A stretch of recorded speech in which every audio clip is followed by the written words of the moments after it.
Fresh recording चाह रहा हूँ मैं इसकी, तब क्योंकि मैंने ये अपलोड करना है लेक्चर, वैसे मैंने अपलोड किया नहीं है अभी तक। ओके, आपके पास जो पैकेट स्विचिंग है ना, और जो सर्किट स्विचिंग है, उसमें मिसाल के तौर पे आपके घर पे कोई डिवाइस लगी हुई है और उस डिवाइस के साथ आप 4-5 लोग जुड़े हुए हैं, तो सर्किट स्विचिंग कहती है कि एक ही बंदा उस डिवाइस पे बात कर सकता है। डिवाइस सबके लिए है पर बात एक ही कर सकता है, ठीक है। एक बंदे की बारी खत्म होगी तो दूसरा बंदा बात करेगा।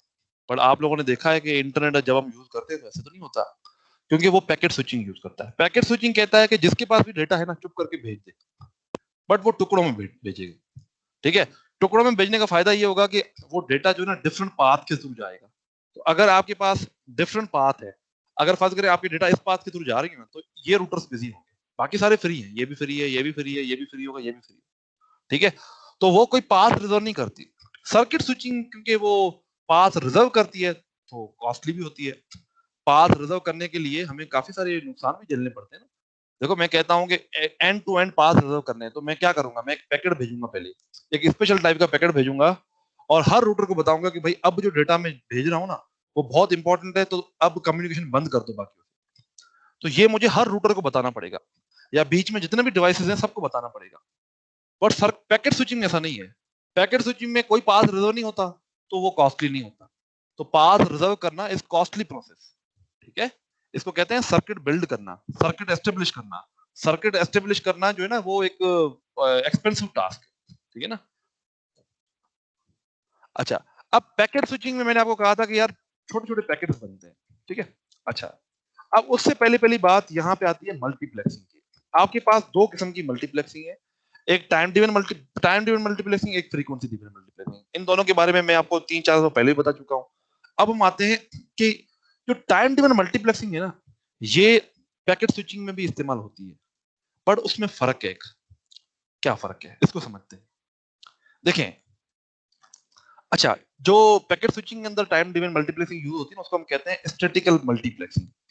स्टैटिकल मल्टीप्लेक्सिंग क्यों है, इसको समझते हैं।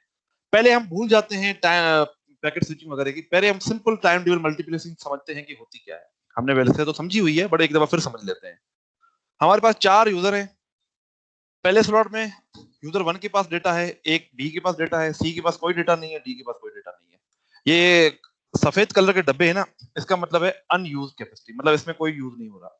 अब क्योंकि ए और बी के पास डेटा है, तो जाहिर सी बात है ये डब्बे जो है कलरफुल हैं। और सी और डी के पास देखें यहाँ पे कोई डेटा नहीं है, तो ये डब्बे खाली है। अगली बारी में क्या, ए के पास कोई डेटा नहीं है, खाली। बी के पास डेटा है, सी के पास है, डी खाली, ठीक है। ये वो टेक्निक है जिसमें क्या होता था कि हमने टाइम को डिवाइड कर दिया है, किसी ने बात करनी है या नहीं करनी वो उसकी मर्जी है, बट हमने टाइम को डिवाइड कर दिया, ठीक है। इसका नुकसान क्या है, इसका नुकसान ये है कि हमारी स्लॉट्स वेस्ट हो रही है। ये सी और डी वाली स्लॉट जो पहले फ्रेम में है वो वेस्ट हो रही है फजूल। दूसरे फ्रेम में ए और डी वाली स्लॉट वेस्ट हो रही है। पैकेट स्विचिंग क्या कहती है, पैकेट स्विचिंग कहती है कि यार आप है ना, पहली बात तो ये है कि आप फ्रेम साइज है ना वो वेरी करो, फ्रेम साइज को फिक्स ना रखो। देखो ना, फ्रेम साइज सर्किट स्विचिंग में क्या है, फिक्स है। 4 स्लॉट है तो मतलब स्लॉट 4 ही रहेंगे, ठीक है। पैकेट स्विचिंग कहती है कि नहीं, आप स्लॉट कम ज्यादा कर सकते हैं, पहली चीज। दूसरी चीज, पैकेट स्विचिंग के अंदर क्या है, जो स्टैटिकल मल्टीप्लेक्सिंग, इसको हम कहते हैं स्टैटिकल मल्टीप्लेक्सिंग। है ये भी मल्टीप्लेक्सिंग। मल्टीप्लेक्सिंग क्यों है, क्योंकि इसमें हम एक से ज्यादा यूजर्स को अकोमोडेट कर रहे हैं। बट ये किस तरह से इस्तेमाल होती है, ये इस तरह से इस्तेमाल होती है कि आपके पास अगर पहले गो में ए और बी के पास सिर्फ डेटा है ना, तो आपका फ्रेम में सिर्फ 2 स्लॉट्स है, देखिए ए और बी की। सी और डी के कोई स्लॉट नहीं है, ये पहला साइकिल आपका हो गया। दूसरा साइकिल में क्या होगा, बी और सी के पास डेटा है तो सिर्फ बी और सी को डेटा है, बाकी इसने फजूल स्लॉट में रिजर्व नहीं किए हुए। जैसे इसने देखो ना, इसने ये स्लॉट रिजर्व की हुई। अगर फर्ज करें एक फ्रेम 1 सेकंड का है, ये 1 सेकंड था, तो टोटल 2 सेकंड लगे हैं इसको पहुंचने में, ठीक है। बट इसमें कितने लगेंगे, इसमें सिर्फ 1 सेकंड लगेगा, क्योंकि उसी टाइम में यहाँ पे ये सारी डेटा पहुंच रही है। तो स्टैटिकल मल्टीप्लेक्सिंग क्या कहती है कि आप स्लॉट्स को कम ज्यादा कर सकते हैं। अगर पहले पहले गो में ए और बी के पास डेटा है तो उसे जगह दे दो। दूसरे स्लॉट में ए के पास जगह नहीं है, ए के पास कुछ है ही नहीं, तो उसको जगह देने की भी जरूरत नहीं है। अगर वो बोलना नहीं चाहता तो उसे कहो घटिया दूर हो जाओ। बी के पास स्लॉट है, उसे दे दो। बी के पास डेटा है उसे स्लॉट दे दो, सी के पास डेटा है उसे स्लॉट दे दो, अगर डी के पास होती तो डी को भी दे देते। ठीक है, तो इसको हम कहते हैं कि ये रिसोर्सेज को ऑन डिमांड शेयर कर रहा है, कि जो हमें हमारी डिमांड है ना उसी तरह से सप्लाई हो रही है। टाइम डिविडेंड क्या कहता है कि मैंने तो सुननी नहीं है, मैं एक इगोइस्ट बंदा हूं, चाहे आप कुछ भी बोलते रहे, मैंने वैसे ही पढ़ाना है, मैंने वैसे ही करना है, मैंने वैसे ही काम करना है जैसे पहले मैं करता रहा। होते हैं ना कुछ ऐसे बंदे जिसको हम सुधार सुधार के थक जाते हैं, बट वो सुधरते ही नहीं है। वो कहते हैं मैं बिल्कुल सही हूँ, बाकी सब लोग गलत है। Exactly statistical multi time dividend multiplexing यही है। स्टैटिकल मल्टीप्लेक्सिंग क्या है? वो कहती है कि नहीं, आप स्लॉट्स को वेरी करें, जितनी जरूरत है उतने बनाएं, और जिसको जरूरत है उसको दें। ये नहीं है कि पहले स्लॉट जो है वो ए को मिला था, अब अगली दफा भी ए को मिलेगा, नहीं, अब बी को मिल सकता है। तो जिसको जरूरत होगी वो बात करेगा। इसको हम कहते हैं स्टैटिकल मल्टीप्लेक्सिंग। अब इसमें एक सवाल है, why do we need address? हमें स्टैटिकल मल्टीप्लेक्सिंग में एड्रेस की क्यों जरूरत पड़ती है? ये कहता है ये वैल्यू लाइन है ना, हर पैकेट के साथ एक एड्रेस जा रहा है, ये एड्रेस क्यों जा रहा है? इधर तो नहीं जा रहा, इधर क्यों जा रहा है? जी, एनी स्टूडेंट जो इसका जवाब दे सके, शाबाश। पर पहले उन्हें एक डेडिकेटेड एड्रेस मिला हुआ था हर स्लॉट पर, तो डेडिकेटेड उसमें लिंक मिला हुआ था, लिंक डेडिकेटेड मिला हुआ स्लॉट था, मिली हुई थी। बेहतरीन, उससे शाबाश, सीधा सीधा वहीं पे जाना था, लेकिन अब वेरी कर रहा है, बार बार एड्रेस चेंज हो रहा है। जबरदस्त जवाब, जबरदस्त जवाब, बेहतरीन, यही जवाब है इसका। ठीक है, अब जाहिर सी बात है ये जवाब मैं आपकी क्लास से ही एक्सपेक्ट कर सकता हूँ। देखें, सिंपल है, आपका पहला जो है ना टाइम डिविडेंड मल्टीप्लेक्सिंग, इसमें क्या हो रहा है, इसमें सारे स्लॉट जो है ना वो डेडिकेटेड है, पहला स्लॉट ए का ही है, तो सोचने की जरूरत ही नहीं है कि भाई 1 सेकंड और 5वें सेकंड, फिर लेट्स सपोज 9वें सेकंड पे जो डेटा आएगी ना वो स्लॉट 1 की ही होगी, वो ए की ही होगी, कन्फर्म है हमें, हमें जो है ना इसमें कोई शक ही नहीं है। ठीक है, बट जो स्टैटिकल मल्टीप्लेक्सिंग है उसमें शक है, पहला स्लॉट किसी का भी हो सकता है, इस बारी में ए का था, अगली बारी किसी बी का भी हो सकता है, सी का भी हो सकता है। तो हमें इनमें डिफरेंशिएट करना है कि यार ये जो डेटा आ रही है किसकी आ रही है, ए की आ रही है, बी की आ रही है, सी की आ रही है, डी की आ रही है। तो हमने इसके साथ एक हेडर भेज दिया, ठीक है, पैकेट के साथ हेडर भेज दिया कि यार ये जो डेटा है ना ये इस पर्टिकुलर डेस्टिनेशन की है और ये इस सोर्स से आई। ठीक है, तो हमें आइडेंटिफाई करने के लिए पैकेट्स को कि ये किसके हैं, इसके लिए हमें ये एड्रेस भेजने की जरूरत पड़ती है। ठीक है, सो बड़ा जबरदस्त जवाब दिया आपने। और इसमें जो है एक और बात कहना चाह रहा है कि यार अगर आपके पास एक एमबी का कनेक्शन है, मिसाल के तौर पे ये आपके पास एक यूजर है या काफी सारे यूजर्स हैं और उनके पास एक लाइन है, अगर हम टीडीएम यूज करते हैं, अगर ये 1 MB का कनेक्शन है, 1 MB का कनेक्शन है मतलब क्या, 1 Mbps/सेकंड। अज्यूम करें यहाँ पे 10 यूजर्स हैं, 10 यूजर का मतलब कि हर यूजर को सिर्फ 0.1 सेकंड के लिए ये कनेक्शन मिलेगा, 0.1 सेकंड के लिए कनेक्शन मिलेगा, मतलब ये कितनी स्पीड मिलेगी उसे, 10 kbps। ये स्पीड डिवाइड हो जाएगी ना फिर, थोड़े टाइम के लिए मिल रहा है। मैं कहता हूँ एक बंदा 1 घंटे में 10 बोरियां इधर से उधर कर सकता है, तो आधे घंटे में कितनी कर सकता है, 30। ठीक है ना, तो ये सारे जो है ना 1 सेकंड में 1 Mbps पे चलते हैं, तो 0.1 सेकंड में कितने पे चलेंगे, 10 सेकंड, 10 kbps/सेकंड पे। ठीक है, इसको सिंपल 10 से डिवाइड किया। अब एक बंदे को जो स्पीड मिल रही है ना वो मिल रही है 10 kbps/सेकंड, और हमने टाइम डिविडेंड मल्टीप्लेक्सिंग यूज की है, तो क्या होगा, हर बंदे को 10 kbps/सेकंड की स्पीड मिलेगी। हम अज्यूम करते हैं कि हमारे नेटवर्क के अंदर है ना यूजर जो है ना बिल्कुल थोड़े टाइम के लिए आता है, बिल्कुल थोड़े टाइम के लिए, और सारे यूजर तो आते ही नहीं है कभी कभी, तो वहां पे टाइम डिविडेंड मल्टीप्लेक्सिंग बहुत फजूल टेक्निक होगी, क्योंकि अगर फर्ज करें 1 GB की डेटा भेजनी है, तो 1 GB की डेटा हमें इस स्पीड पे भेजनी पड़ेगी, इस स्पीड पे भेजनी पड़ेगी। अब इस स्पीड पे भेजने में तो टाइम लग जाएगा, बट इसके बरैक्स अगर यहाँ पे पैकेट स्विचिंग हो तो क्या होगा, पैकेट स्विचिंग में फायदा ये होगा कि आपके पास कोई रिस्ट्रिक्शन नहीं है। पैकेट स्विचिंग में ये है कि जिसके पास डेटा है वो भेज दे, अब डेटा इधर आई और उसने भेज दिया। अब अगर फर्ज करें ज्यादा यूजर होंगे ना फिर तो मल्टीप्लेक्सिंग करनी पड़ेगी, पर हम अब यहाँ पे मैंने क्या बताया, इस सिनारियो में क्या बताया कि यूजर आपके पास ज्यादा है बट वो बहुत कम नेटवर्क यूज कर रहे हैं, सारे ही नहीं यूज कर रहे हैं, तो आपके पास 1 GB की फाइल है और सारे नहीं यूज कर रहे, तो आप इजीली 1 GB की डेटा ट्रांसफर कर सकते हैं 1 Mbps की स्पीड पैकेट स्विचिंग में। बट सर्किट स्विचिंग में आपके पास यूजर हो ना हो, क्योंकि आपको एक स्लॉट मिला हुआ है, आप अपने स्लॉट में बात कर सकते हैं, तो आपकी स्पीड होगी ये। तो ये एक मेजर फर्क है। हाँ, पैकेट स्विचिंग का नुकसान भी है। अगर आपके पास ज्यादा यूजर हैं और वो ज्यादा बात कर रहे हैं, सारे ही ज्यादा बात कर रहे हैं, तो आपको उसका नुकसान भी होगा। नुकसान क्या होगा कि सारे पैकेट भेजेंगे, कोलिजन हो सकती है, या सारे पैकेट भेजेंगे और हमने स्टैटिकल मल्टीप्लेक्सिंग यूज की है, तो जाहिर सी बात है स्लॉट की साइज है ना, उससे ज्यादा तो नहीं मिल सकती, या फ्रेम की साइज है, उससे ज्यादा तो स्लॉट नहीं बन सकते। तो हर बंदे को डिले लगेगा, वेट करना पड़ेगा नेटवर्क के अंदर भेजने के लिए। ठीक है, तो फिर काम सेम हो जाएगा तकरीबन। तो ये फायदा है कि हम सर्किट स्विचिंग नॉर्मली वहां इस्तेमाल करते हैं जहां पे यूजर कम हो, पर हमारे पास यूजर ज्यादा हो तो हम पैकेट स्विचिंग इस्तेमाल करते हैं। That is why internet uses packet switching.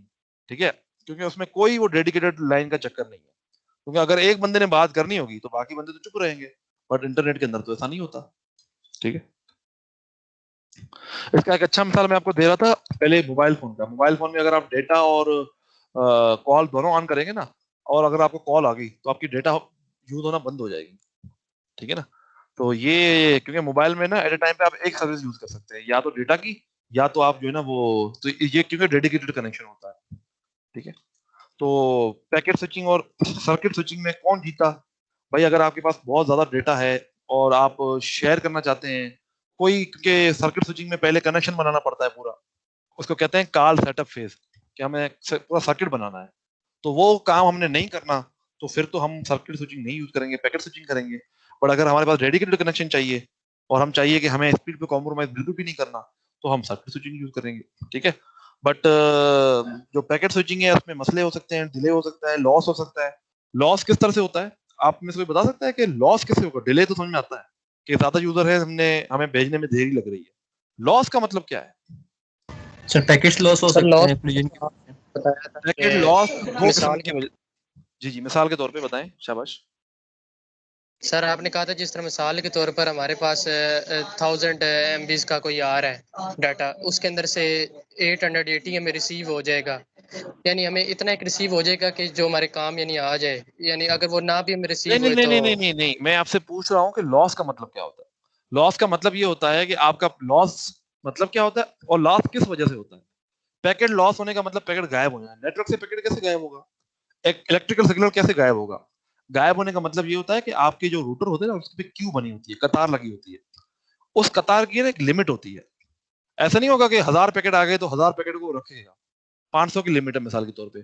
तो जो 501 नंबर पैकेट आएगा ना, वो कहेगा भाई नहीं, अब मैं तुझे नहीं रख सकता, तू चला जा, तो वो उसको ड्रॉप कर देगा, उस सिग्नल को गायब कर देगा। ठीक है, तो ये होता है आपकी क्यूज पे।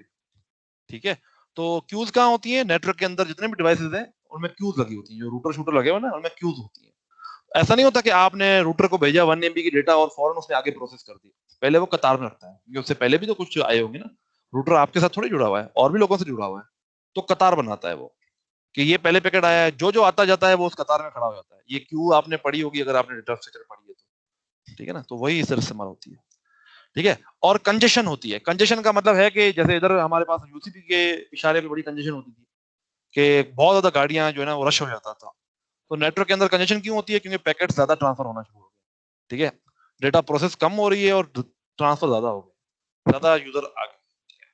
तो हमें जो है ना कुछ ऐसे भी प्रोटोकॉल्स चाहिए होते हैं जो डेटा को रिलायबली पहुंचाएं। बेशक कंजेशन हो, बेशक पैकेट लॉस हो, कुछ भी हो, बट हमें डेटा को एक जगह से दूसरी जगह कन्फर्म पहुंचाना ही पहुंचाना है। तो उसके लिए हम टीसीपी यूज करते हैं, क्योंकि वो रिलायबल प्रोटोकॉल है। वो क्या करता है ऐसा कि डेटा लॉस भी हो जाता है फिर भी उसको रिकवर कर लेता है। वो ऐसा क्या जादू करता है वो हम सीखेंगे तीसरे चैप्टर में। ठीक है ना, जब हम तीसरा चैप्टर पढ़ेंगे ना, जब ट्रांसपोर्ट लेयर पढ़ेंगे डिटेल से, तब जाके सीखेंगे कि यार ये क्या मामला है, टीसीपी में ऐसी शक्ति कैसे आई है। ठीक है ना, तो हम तब देखेंगे। ये पूछ रहा है कि यार बैंडविड्थ गारंटी आपको कहाँ चाहिए? वो कहता है कि अगर आपको ऑडियो वीडियो कॉल चाहिए तो उसमें भी समटाइम आपको कुछ वीडियो ऐप में या ऑडियो ऐप में ना आपको डेडिकेटेड गारंटी बैंडविड्थ चाहिए होती है, डेटा रेट चाहिए होता है आपको। ठीक है, एक बड़ा इंपॉर्टेंट कॉन्सेप्ट है और उसको कहते हैं राउटिंग और फॉरवर्ड। ये आखिरी स्लाइड है इसकी, ये इसके बाद ये आपका लेक्चर 5 खत्म हो जाएगा, जो हमने लास्ट लेक्चर में कवर करना था। इसमें असल में ना फॉरवर्डिंग रूटिंग होती क्या है? सबसे पहली पहली चीज देखें, एक रूटर है, एक रूटर के पास ये 4 लिंक हैं, एक ये लिंक है, एक ये 1 वाला लिंक है, एक 2 वाला, एक 3 वाला, ठीक है ना। एक रूटर जो है ना उसके पास काफी सारे लिंक्स होते हैं। अब डेटा जो है, फर्ज करें इधर से एक डेटा आई है, मिसाल के तौर पे मैं इसका कलर चेंज कर देता हूँ, ये एक जो ना इधर से एक डेटा आ रही है इधर, ठीक है। अब इस डेटा को इसने किस लिंक पे भेजना है, इस पे भेजना है, इस पे भेजना है या इस पे भेजना है, ये कैसे डिसाइड होगा? असल में इस डेटा पे ना एक हेडर होगा, उस हेडर में एक नंबर लिखा होगा, मिसाल के तौर पे ये नंबर लिखा हुआ है, और आपको बताया जाएगा कि इस नंबर वाले डेटा को आपने इस लिंक पे भेजना है, इस नंबर वाले को आपने इस लिंक पे भेजना है, इस नंबर वाले को आपने इस लिंक पे भेजना है। जैसे ये ऐसे ही है कि आप सिनेमा में जाते हैं, आपका टिकट देख के वो बंदा कहता है आप उस रो में चले जाएं, ठीक है ना। बिल्कुल रूटर भी ऐसा ही करता है। अब ये लिंक, ये रूटर को कैसे पता चलता है कि मुझे किस डेटा को किस लिंक पे भेजना चाहिए? ये टेबल कैसे बनता है?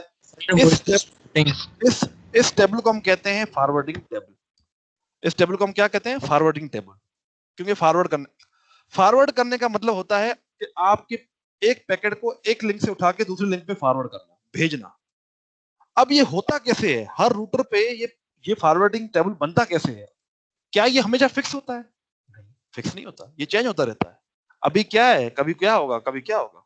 शायद ये 1 की जगह पे ये इस कोड के आगे जो है ना 1 आ जाए, शायद इस कोड के आगे 3 आ जाए।